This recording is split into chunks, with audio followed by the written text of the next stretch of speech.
아멘을 크게 합시다. 할렐루야. 오늘은 믿음과 은혜로 살아갑시다. 네. 얼른 바꿔주세요. 믿음과 은혜로 살아갑시다. 라는 제목으로 함께 은혜를 나누고자 합니다.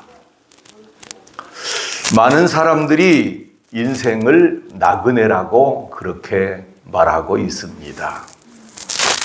사람마다 열심히 걸음을 걸으며 세상을 살아가고 있지만 유달리 우리 예수 믿는 사람들은 이 세상을 나그네 인생이라 이렇게 말하는 이유는 목적지가 다르기 때문입니다.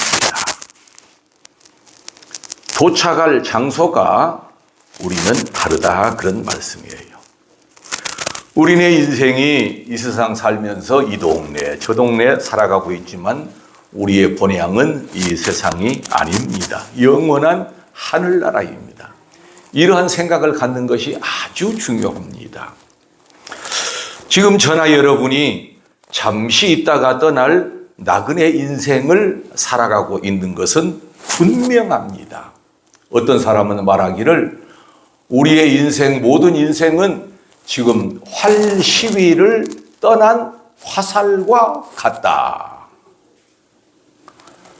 활이 이렇게 당겨져서 고무줄처럼 늘어나가 있는데 아직 당기기 전이 아니라 지금 놓아졌어요. 화살이 지금 가고 있어요.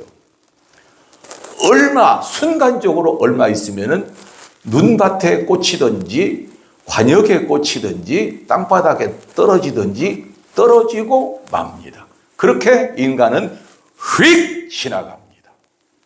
순간적으로 휙 지나가 버려요. 여러분, 우리가 살다 보면은 우리가 사는 세월이 참 많은 듯 보이지만은 그렇게 많지가 않아요. 제가 20대 초반 신학교를 다녔는데 그때는 나이가 좀 들어 보이는 것이 참 좋아 보였어요. 왜냐하면은 항상 양복을 입고 20대 초반인데 넥타이를 메고 길거리를 다녔어요. 왜냐하면은 그 어린 주일학교 학생들 전도사님을 했거든요. 옛날에 신학교 다니면은 무조건 신학교 학생은 전도사님이라고 부릅니다. 예. 그러면은 벌써 얼굴이 새파래가지고 교회 보면은 집사님, 권사님, 장로님들이 있는데 이분들한테 좀 아무래도 어리게 보이고 나를 얕잡아 보는 그런 것이 좀 싫어서 일부러 좀 나이가 좀 들어 보이는 것이 소원이었어요. 그래서 머리도 이발을 할 때에 착 넘기고 가리마를 타고 그러니까 약간 좀 우스꽝스럽죠. 예. 그러나 설교하려면 항상 넥타이를 메고 설교를 해야 되니까 그래서 나이가 좀 들어 보이는 것이 좋았단 말씀이에요. 어서 좀 세월이 좀 갔으면 좋겠어요. 그런데 요즘은 나이를 어리게 보는 것이 그렇게 좋습니다. 혹시 은행이나 관공서에 전화를 딱 걸면은 첫 마디가 아버님, 어떻게 내가 나이 든 사람인지 연주를 그렇게 잘 알아서 아버님, 그래 별로 기분이 좋지를 않아요. 예. 여러분, 우리가 금세 그렇게 시간이 지나갑니다. 예. 어떤 사람은 그런데요, 어린아이한테 과자를 사주면서 과자 하나 주면서 삼촌이라고 불러라. 또 과자 하나 더 주면서 나를 오빠라고 불러라. 그러면 과자를 더 많이 주고 막 더 좋아하고 그런데요. 예. 왜 나이가 조금이라도 어려 보이게 하려고. 예. 요즘 사방이 다 노인이에요. 사방이. 여러분. 여기 젊으신 분들도 많이 계시지만은 금세 노인 돼요. 이제 두고 보세요. 금세 노인 돼요. 예. 그렇게 시간이 빨리 지나갑니다. 여러분 20대에 계신 분들은 시속 20km로 간다고 그러잖아요. 30대는 30km, 40대는 50대는 아니, 무슨 말씀이 좀 나와야지. 너무 쉬운 얘기도 이렇게 가만히 계시면 저보고 어떻게 하라고. 50대면은 50, 60대면은 예, 70대면은 70km 되게 빨라요. 아우, 자동차 70km로 몰아봐요. 순식간에 지나가 버려요. 예. 아유, 저도 지금 학교에 있을 때에 서무과장님 또 교장으로 마치시는 분이 70대 계신 분이 계시는데 만나보면은 아주 그냥 세월이 어떻게 빨리 가는지 모른대요. 예. 우리 인생이 그렇게 금방 지나갑니다.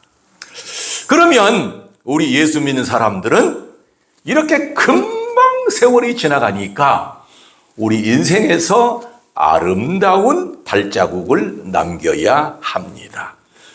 그럭저럭 대충대충 살다가 죽어버리면 그만이다. 이건 세상 사람들이 하는 소리예요. 예. 왜냐하면 아무런 희망이 없으니까. 아무런 소망이 없으니까. 그냥 대충 살다가 그냥 병들고 몸이 쇠약해지고 이건 자연적인 것 아니냐. 저 윗집에 누구도 그렇게 죽더라. 또 우리 고향에 누구도 그렇게 죽더라. 나도 그렇게 죽으면 그냥 끝나는 것이다. 이렇게 생각하면은 우리는 절대로 안 된다는 것입니다. 우리는 다윗이 시편 39편에서 말하기를 주여 나의 인생이 꼭 한 뼘 넓이 같사오니 나의 인생은 없는 것 같습니다. 다윗이 그렇게 말했어요. 여러분 인생이 꼭 없는 것 같아요. 예. 지금은 동의하지 아니하실지 몰라도 조금만 시간 더 되고 세월이 흘러가 보세요. 제 이야기가 틀리는지.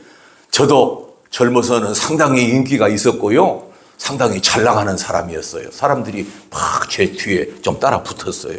예, 안 믿어지실지 모르지만은 저도 괜찮았어요. 제법. 예. 근데 다 소용없어요. 집에 보면은 자격증도 상당히 많아요. 무슨 자격증. 아무런 소용이 없는 거야. 자격증, 요즘 자격증이 중요하거든요. 뭐 교사 자격증, 뭐 이런 자격증. 막 집에 쌓여 있는데 아무런 소용이 없어요. 다 내다 버렸어요. 집에 보면 상패 같은 거 많아요. 목사님들은 막 무슨 상패 같은 거 주고, 그리고 어떤 사람들은 막 그 책꽂이 같은 데다 싹 이렇게 소위 말 장식해 놓잖아요. 내가 과거에 이런 사람이다. 특별히 국가에서 받는 무공훈장 같은 거 받은 사람, 어떤 집에 가면은 막 대통령이 준 막 칼 같은 거, 무슨 검 같은 거, 그런 거 해놨잖아요. 예. 내가 대통령한테 이렇게 훈장을 받았다. 그리고 그 리본 다 해서, 왜냐면은 자기를 조금, 아무런 소용없어요. 아무런 소용없어요. 다윗이 뭐라고 그랬습니까? 내 인생이 한 뼘밖에 되지 않는 것 같습니다. 그리고 시편 39편 7절에서는 주여 이제 내가 무엇을 바라리요? 나의 소망은 주께 있나이다. 할렐루야. 여러분, 우리 소망은 주님께 있는 것입니다. 여러분, 모세가 120세가 되어도 눈이 흐리지 않고 기력이 쇠하지 아니하였다고 했습니다. 예. 신명기 34장 7절 보면은 같이 한번 읽겠습니다. 시작. 모세가 죽을 때 나이 120세였으나 그의 눈이 흐리지 아니하였고 기력이 쇠하지 아니하였더라. 아멘. 요즘도 120세까지 사신 분이 있어요. 예. 그런데 여러분, 눈이 흐리지 아니하고 기력이 쇠하지 아니했다는 말은 모세는 죽을 때까지라도 하나님을 향한 열망이 아주 강했다는 겁니다. 눈이 흐리지 아니했다는 말은 하나님을 똑바로 바라봤다는 거예요. 여러분 우리도 하나님을 똑바로 바라보기를 주의 이름으로 축복합니다. 할렐루야. 하나님을 똑바로 바라봐야 돼요.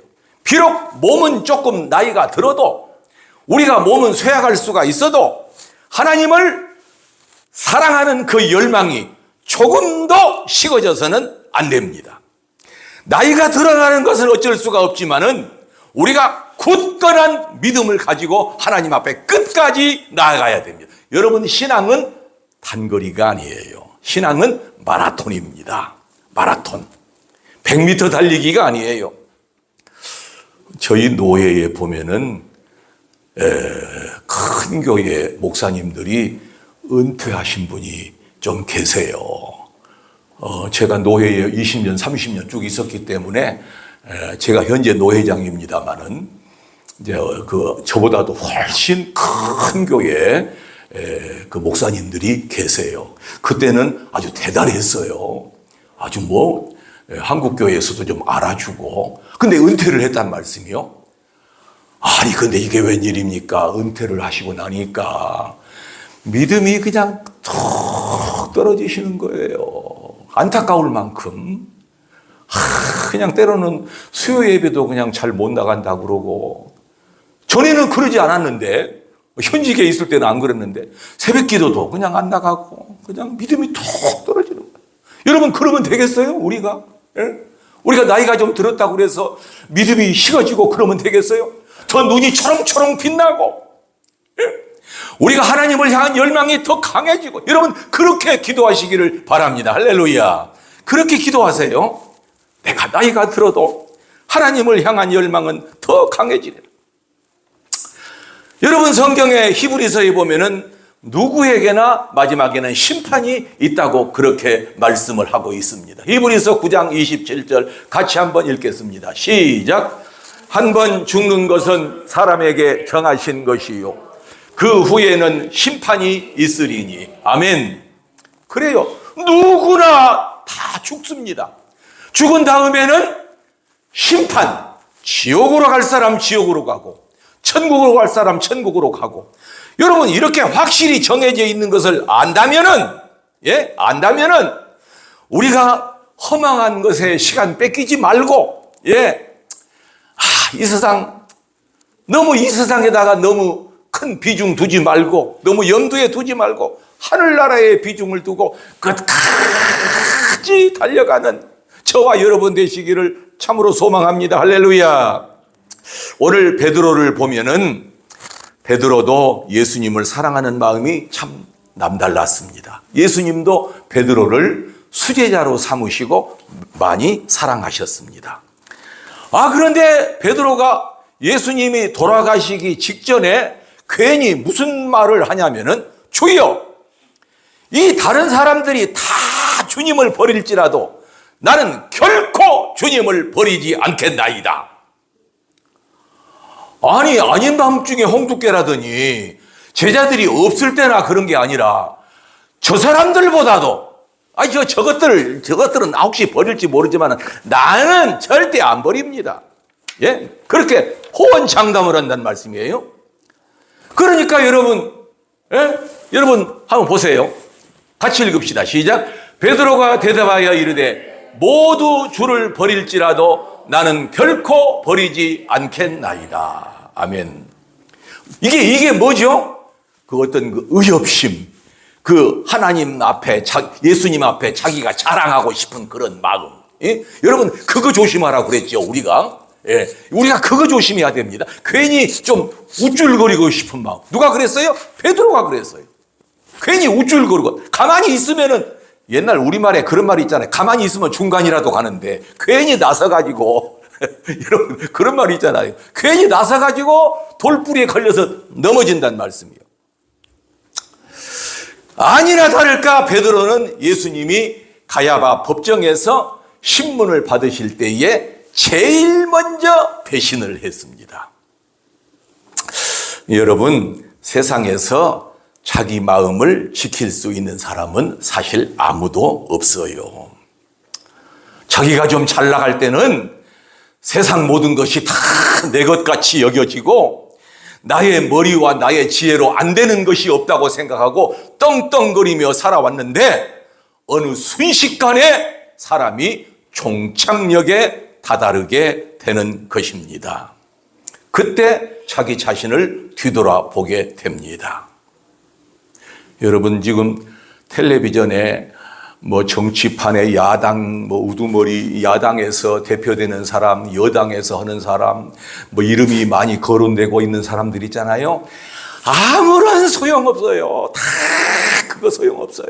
예, 소용없습니다. 예. 우리가 하늘나라를 향해서 가는 사람들은 하늘나라를 향해서 얼마나 잘 달려가고 있느냐가 중요한 거이지, 어디에서 한 자리에 한다, 그거 아무런 소용없어요. 예. 전혀 남는 것이 없습니다. 여러분, 이렇게 우리가 예수 믿는 사람이라고 할지라도 50이 되고 60, 70이 되고 그러면은요, 아무것도 하나님 앞에 이루어 놓은 것이 없어요. 그래가지고 후회가 밀려와요. 내가 주님을 위해서 한 것이 뭐가 있나? 가만히 한번 밤중에 자다가요, 누가 나를 알아주지도 않지. 그렇다고 해서 내 아내도 삼식이라고 왜 집에서 그냥 3번이나 밥을 그냥 먹고 괜히 은근히 그냥 안 좋게 생각을 하고, 예? 은근히, 예?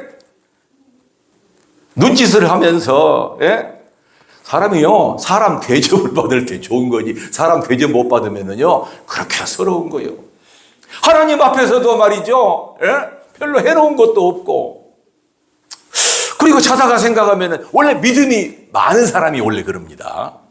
믿음이 좋은 사람이요, 갑자기 이 세상 떠날 때에 후회가 막 밀려와요. 후회가. 그리고 나서 머리가 하얘지는 거예요. 내가 뭐 하나님 앞에 해놓은 것이 있어요. 이렇게 죽다가 보면은 그냥 개죽음 당하는 거지 뭐. 그냥 아무 할 일 없이. 여러분, 하나님께서는 우리에게 그걸 바라시는 게 아니에요. 예.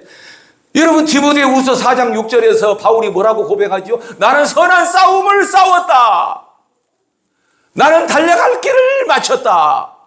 나는 믿음을 끝까지 지켰다. 이렇게 고백을 합니다. 그리고 이후에 하나님께서 나를 의의 멸관을 씌워주실 것이다. 여러분 얼마나 훌륭한 고백입니까? 예. 그런데요, 우리가 이제 보통 그런 얘기 많이 하잖아요. 아유, 자기 어머니가 80, 90이 됐는데 아들이 제법 살기는 살지만은 어머니, 아버지를 내버려 그냥 내박쳐두고 그러고 있다. 하면 자기 살 거 바쁘니까. 자기 먹고 살길 바쁘니까. 애들 학원 보내야 되고, 자기도 먹고 살아야 되고, 1년에 한두 번은 해외여행 가야 되고, 예? 또 뭐 어디 가서 백화점에 가서 겨울철에는 겨울옷 사야 되고, 여름철에는 여름옷 사야 되고, 자기 할 일 바쁘니까 부모에게 신경 못 쓴다. 보통 그런 얘기 많이 하잖아요. 하나님 앞에도 그럴 수가 있다고요. 그냥 자기 살기 바쁘니까. 그냥 덤으로 예수를 믿고 그럭저럭 하다가 이제 하나님의 나라 갈 날이 가까워져가지고 뭐 해놓은 게 있어야지. 여러분, 우리는 이 세상을 살면서 늘 자신을 좀 비우면서 살아야 합니다. 그 말은 무슨 말이냐면은 하나님의 그 영성이 들어갈 수 있는 공간을 조금 남겨둬야 한다, 그런 말씀이에요. 예? 우리의 가슴과 우리의 마음속이 하나님의 은혜가 그 안으로 들어가야 되고, 하나님의 믿음이 들어갈 수 있는 여백이 좀 남아 있어야 한다는 거예요. 어떤 사람은 자기의 꿈만 그냥 가득 부풀어져 갖고 있어요. 자기의 꿈만, 자기의 야망, 돈 벌 꿈이, 뭐 그런 거에 대해서는 그냥 막 너무 배가 불러가지고 꽉꽉 차 있는 거예요. 하나님의 은혜가 들어갈 공간이 없고 여백이 없는 거예요. 아니에요. 때로는 조금 배도 좀 고파야 되고요. 그래서 성경에 보면은 절제라는 말이 사랑과 희락과 화평과 인내와 자비와 양선과 충성과 절제니. 여러분, 조금 우리가 우리 자신을 좀 비워둬야 할 필요가 있는 거예요. 여러분, 솔로몬이 얼마나 부를 누리고 산 사람이었어요? 그래서 솔로몬이 뭐라고 그랬죠? 헛되니 모든 것이 다 헛되도다. 여러분, 불교에서는 인과응보 사필 규정이라는 말이 있어요. 이게 사람이 행한 대로 받는다는 거예요. 사필 규정, 반드시 네가 행한 대로 그렇게 돌아간다. 인과응보, 네가 그렇게 행했느냐 그 벌 네가 받는다. 그런데 성경에도 그런 비슷한 말씀이 있어요. 뿌린 대로 거둔다. 심는 대로 거둔다.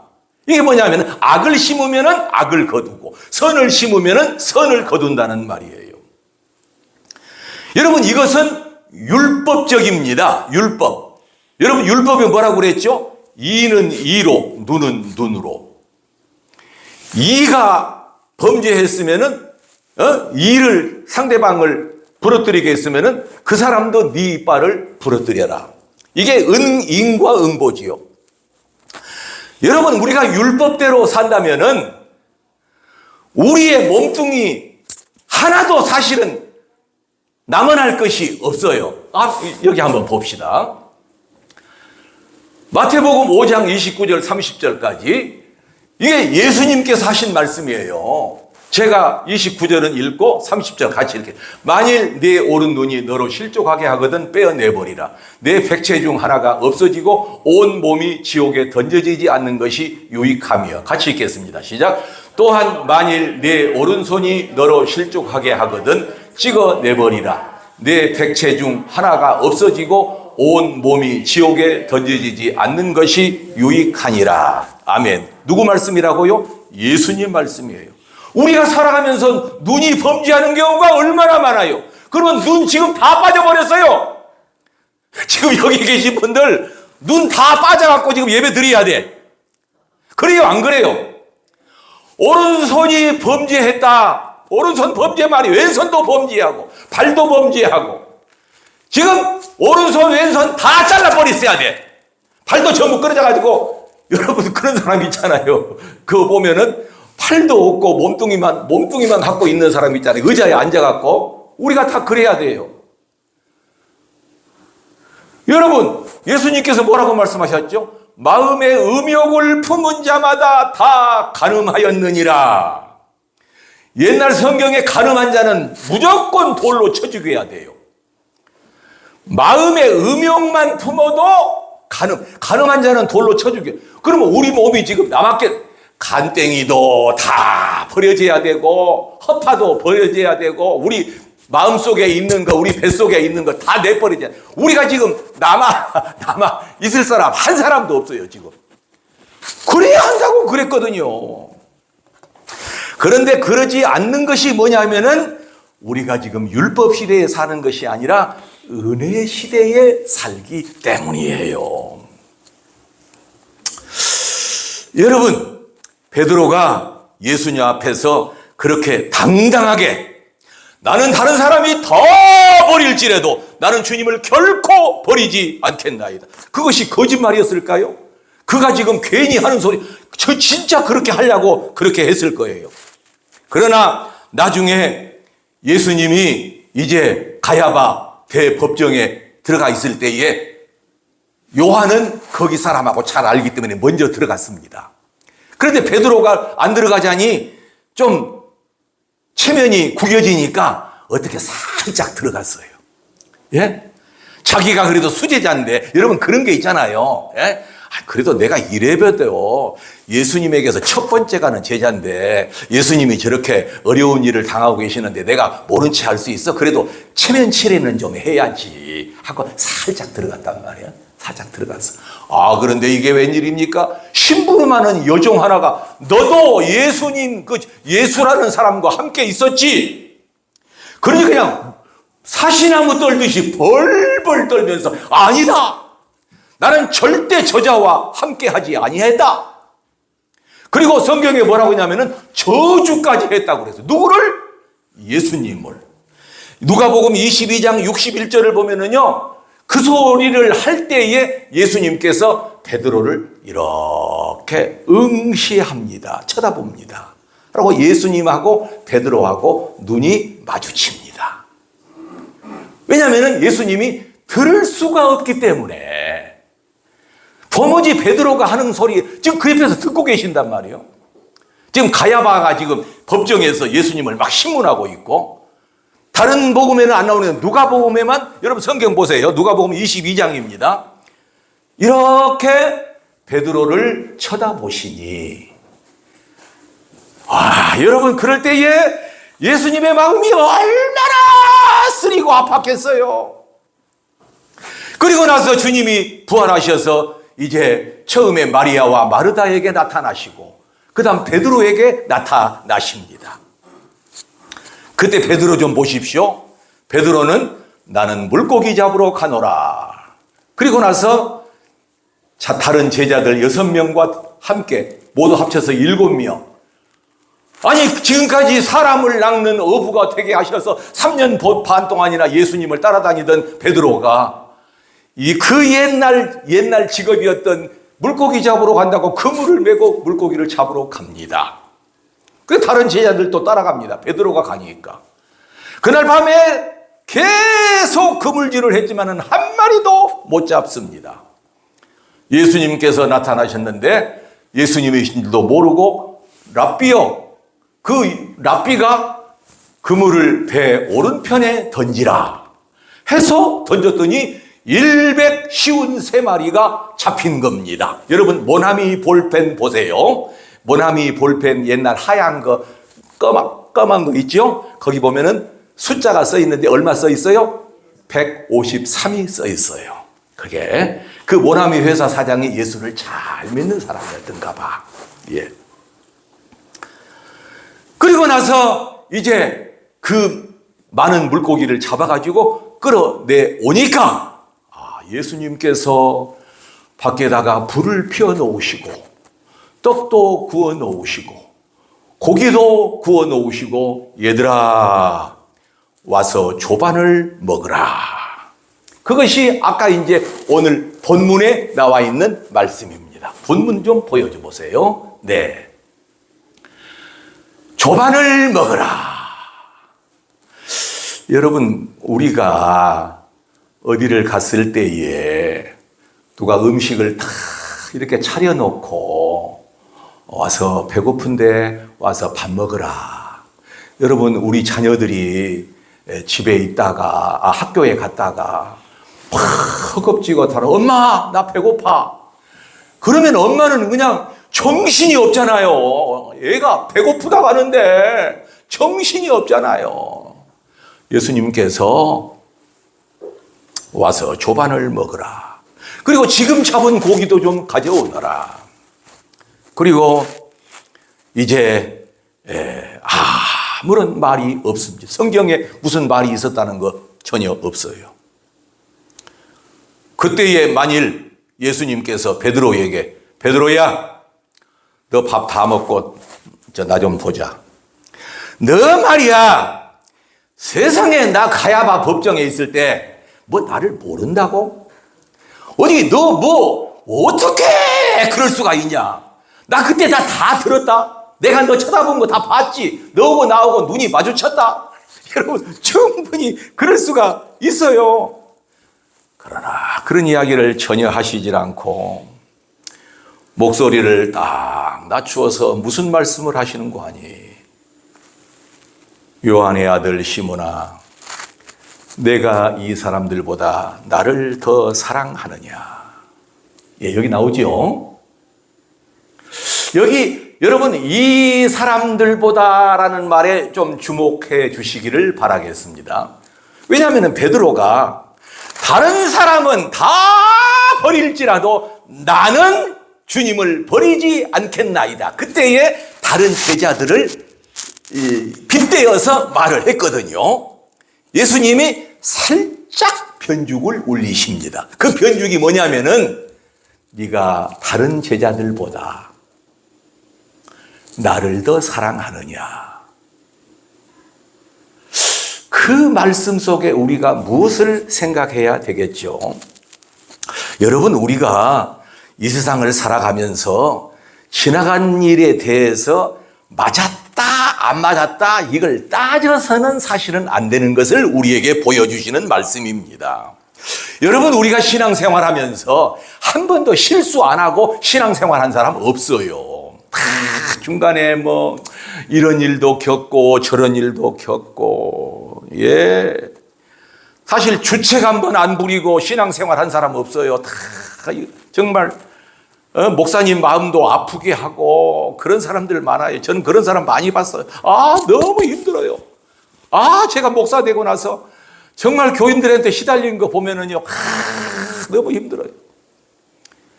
막 서슬이 시퍼래가지고 나는 원래 이런 사람이야. 나한테 그럽니다. 나는 원래 그런 사람이야. 막 핏대를 올려가면서 좀 예를 들어서 우리 집사님 이렇게 하시지요. 이것이 어떨까요? 그 말을 좀 조심히 하잖아요. 집사님께서 이렇게 하시는 것이 그럴까요? 나는 원래 그런 사람이니까 그렇게 알아요. 막 핏대 뚜껑이 열려갖고 팍 나가버립니다. 그래서 그 집에 가가지고 배를 띵똥 눌러도 분명히 집에 들어가는 것을 봤는데 아무 소리도 없어. 문도 안 열어줘요. 집사님, 저 김선영 목사입니다. 집사님. 뭐라고? 그 마음속에 그냥 뭐라 그럴까 그냥 가슴 밑바닥까지 내려갈 때 한참 있다가 목사님 왜 왔어요? 가시라니까요. 가시란 말이에요. 여러분 그래가지고 되겠어요? 그래가지고 여러분 예수님께서 베드로에게 충분히 그럴 만합니다. 그러나 예수님께서는 전혀 지나간 일을 따지지 아니하시고 요한의 아들 시몬아 네가 이 사람 따라. 그러니까 베드로가 뭐라고 그러죠? 내가 주님을 사랑하는 줄을 주께서 아시나이다. 여러분 우리가 신앙생활하면서 여러 가지 실수가 많아요. 그러나 그 실수를 하나씩 둘씩 덮어가면서 하나님의 나라를 향하여 울면서 가는 것입니다. 어린아이 하나 키우려면은 똥오줌 안 싸고 어린아이가 크는 어린아이 봤어요? 진자리 마른 자리에 갈아 누이고 어린아이를 잘 키워 나갑니다. 똥을 싸도 이쁘고 오줌을 싸도 이쁘고 다 이쁘잖아요. 여러분 부부간에도 만나면 헤어지기 싫고 헤어지면 만나고 싶고 그러다가 야 우리 있지 그냥 만나고 싶고 만나면 헤어지기 싫고 그러니까 우리 한번 할까? 결혼할까? 그래 결혼하는 게 좋겠지. 그러면 날짜 잡을까? 그래 시즌을 피해서 해야 더 싸다고 하더라. 시즌 피해야 좀 싸다고 하잖아요. 예, 가을이나 봄. 그래 알뜰하게 여름이나 우리 겨울에 할까? 그래 하자. 예식장은 너무 비싼데 하지 말고. 그래가지고 결혼했잖아요. 그렇게 결혼했으면서도 또 싸울 때는 또 사정없이 또 싸워요. 왜 그러는지 모르겠어요.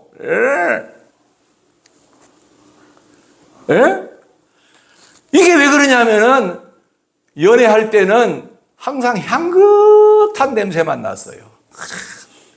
만나고 나서 집에 가면 집에서 내 옷에도 그냥 향긋한 냄새가 남아있어요. 그게 그렇게 좋아요. 근데 결혼하고 보니까 몸빼 바지 같은 것을 입고 막 머리 감는 모습을 뒤에서 안 봤나. 머리를 다 감고 나서 막 헤어 드라이기로 막 털을 날리고 막 온 방에서 다 막 그러고 있질 않나. 그러고 보니까 그냥 막, 예.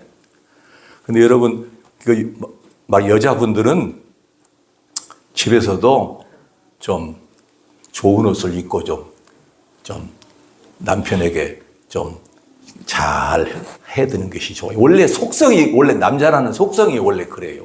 저도 남자지만은, 예. 너무, 이왕 결혼해버렸으니까 괜찮다. 그러면은 안 돼요. 예.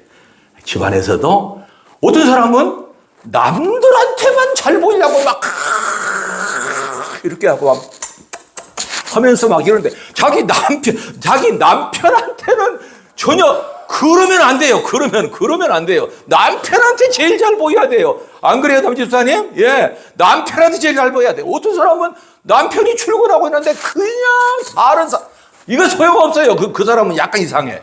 예. 남편한테 잘 보여. 여러분, 웨딩 마취를 올린 뒤부터는 사랑해서 사는 것이 아니라 서로 다르게 생긴 삶을 인정하면서 서로 동행하는 삶을 사는 거예요. 동행. 이 동행이란 게 참 좋아요. 여러분, 우리와 예수님이 함께 동행하잖아요. 주와 같이 길 가는 것 여러분, 부부간에도 어떤 때로는 아픔이 있어도 포용과 배려함으로 상대방과 함께 동행하면서 이렇게 나아가는 거예요. 여러분, 아름답지 않아요? 참 아름다워요. 싸우지 말고요. 이렇게 같이 좀 배려하고 포용하고 이해하고 관용하고 이렇게 같이 걸어가는 거예요. 여러분, 이해가 되시면 아멘. 이해가 되시면 아멘. 여러분, 결혼을 아직 안 하신 분들도 여러분, 왜냐하면 이 결혼이 가정이 하나님께서 세우신 하나님께서 짝지어 주신 것을 사람이 나눌 수 없느니라. 할렐루야. 이렇게 소중한 가정이란 말씀이에요. 그런데 부부간에 또 싸울 때 보면은요, 싸움에 몰두해가지고 자녀들 생각은 안 한 사람이 있어요. 자녀들은 간이 콩알매를 잡아갖고 얼마나 떨고 있는지 몰라요. 바들바들. 저도 어려서 아버지 어머니 싸우면은요, 와, 제발 좀 안 싸우면 좋겠어. 그냥 무서워서 그러니까 그냥. 제가 학교에 근무할 때요, 꼭 엄마들이 상담하러 오시는데 첫 마디 말씀이, 선생님, 우리 애는요 숫기가 없어요. 숫기가. 그렇게 말씀하신 분을 보면은요, 부부싸움 많이 했다는 거예요. 부부싸움 많이 하면요, 애가 숫기가 없어져요. 그래서 항상 그냥 움츠러드는 거예요. 여러분, 부부싸움 몰두할 때에, 예? 자녀 애들 생각이 나요? 생각이? 그 옆에서? 그런데요, 그 아이는 지금 온갖 트라우마를 지금 겪고 있는 거야. 트라우마가. 여러분, 지금 신앙 에세이, 신앙 상담 같은 거 보면요, 우리 엄마 아빠가 그렇게도 많이 싸웠다. 그것이 1번이야, 1번. 어디 보면은, 어느 교회, 큰 교회에서 공동체가 무슨 서로 이야기해가지고 서로 그 상담한 거 내용 나오잖아요. 자기가 소위 말해 신앙 간증한 거 나오잖아요. 그러면 우리 아빠하고 죽을도록 싸웠다. 나는 그때 얼마나 힘들었는지 모른다. 우리가 그 전철을 밟아서야 되겠냐, 그 말이죠. 아까 결혼이라고 하는 것은 사랑으로 말미암아서 결혼한 것이고, 그 다음에 그 삶은 뭐라고요? 서로 배려하고 포용하고 이해하고 인정해주면서 동행하는 거예요. 할렐루야. 할렐루야. 여러분, 우리가 오늘 예수님께서 베드로를 대해주시는 모습을 생각하면서 내가 주님을 사랑하는 줄을 주께서 아시나이다. 그럴 때 예수님께서 전에는 왜 그랬는데? 에? 나를 또 사랑한다고? 전에는 사랑한다고 안 했어? 전에는 나를 버리지 않는다고 하자. 예수님이 그렇게 말씀하셨어요? 그 지난번에 하시던 말씀, 전혀 한마디 하시지 않고, 요한의 아들 시몬아, 네가 나를 사랑하느냐? 여러분, 우리도 앞만 보고 살아가는 거예요. 여러분, 우리가 이러한 신앙생활을 할 때에 가정에서의 행복이 일어나고, 교회에서의 행복이 일어나고, 내 마음속에 기쁨이 넘쳐나고, 정말 내가 예수 믿기를 너무너무 잘했다. 하나님께서 나를 이렇게 사랑하시는구나. 그러면서 교회 문을 열고 마지막에 집에 갈 때에도 발걸음에 힘이 생기는 거예요. 할렐루야. 감사합니다. 여러분, 이런 소망이 날로 날로 넘치기를 주의 이름으로 축원합니다. 기도합시다. 하나님 아버지 감사